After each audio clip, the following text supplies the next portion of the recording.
లక్ష్యంగా టీడీపీ అధినేత చంద్రబాబు నాయుడు ప్రచారం కొనసాగుతోంది. ప్రజాగళం సభల్లో అధికార పక్షంపై తనదైన శైలిలో విమర్శలు గుప్పిస్తున్నారు. ప్రచారంలో భాగంగా నేడు విశాఖ జిల్లాలో చంద్రబాబు పర్యటించనున్నారు.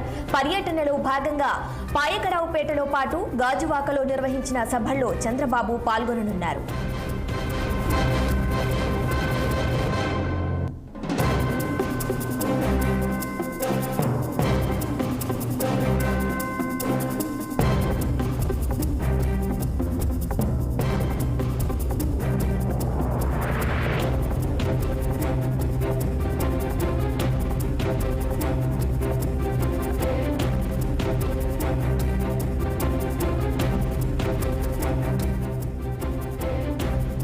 ఏపీలో అధికారమే లక్ష్యంగా టీడీపీ అధినేత చంద్రబాబు నాయుడు ప్రచారం కొనసాగుతోంది.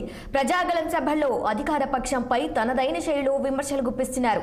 ప్రచారంలో భాగంగా నేడు విశాఖ జిల్లాలో చంద్రబాబు పర్యటించనున్నారు.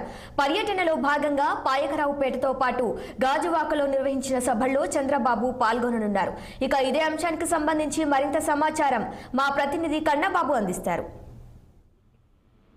Good morning Sirisha.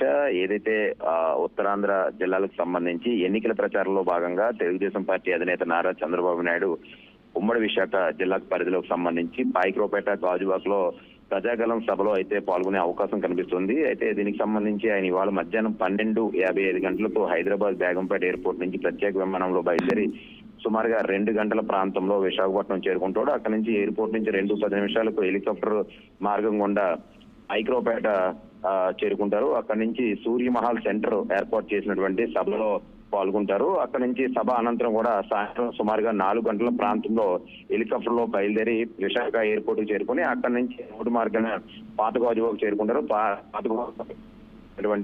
సుమారు 6-6:30 ప్రాంతంలో జరుగుతున్నటువంటి ఏదైతే బహిరంగ సభ ఏదైతే ఉందో బహిరంగ సభలో ఆయన పాల్గొనే అవకాశం ఉన్నట్టు తెలుస్తుంది. అయితే రాత్రి 8 గంటలకు ప్రత్యేక విమానంలో మళ్ళీ తిరిగి హైదరాబాద్ కు బయలుదేరతారని అయితే ఇప్పటికే ఒక షెడ్యూల్ అయితే రిలీజ్ చేసినట్టు అయితే పరిస్థితి కనబడుతుంది. అయితే ఎన్నికల చర్చలు విడుదలైన తర్వాత తొలిసారిగా చంద్రబాబు నాయుడు ఉత్తరాంధ్ర పర్యటన అయితే చేస్తున్నటువంటి పరిస్థితి చెప్పొచ్చు. అయితే అనకాపల్లి జిల్లా పాయకరావుపేట, చోడవరం, గాజువాక సభలకు ముందు ఏర్పాట్లు చేసినప్పటికీ కూడా ఒకే రోజు 3 సభల్లో నిర్వహించడం సాధ్యం కాదని చెప్పేసి ఒక పాయకరావుపేట, గాజువాకలను అయితే ఖరారు చేశారు. అయితే ఈ నెల 16వ తేదీన అనకాపల్లి జిల్లాలో ఉన్నటువంటి చోడవరం, యనమంచిల్లో చంద్రబాబు నాయుడుతో పాటు కూడా జనసేన అధినేత పవన్ కళ్యాణ్ ఇద్దరూ కలిపి ఎన్నికల సభలో పాల్గొనే అవకాశం కూడా ఉన్నట్లయితే కొంత సమాచారం అందుతుంది Shirisha. Right Kannababu, thank you.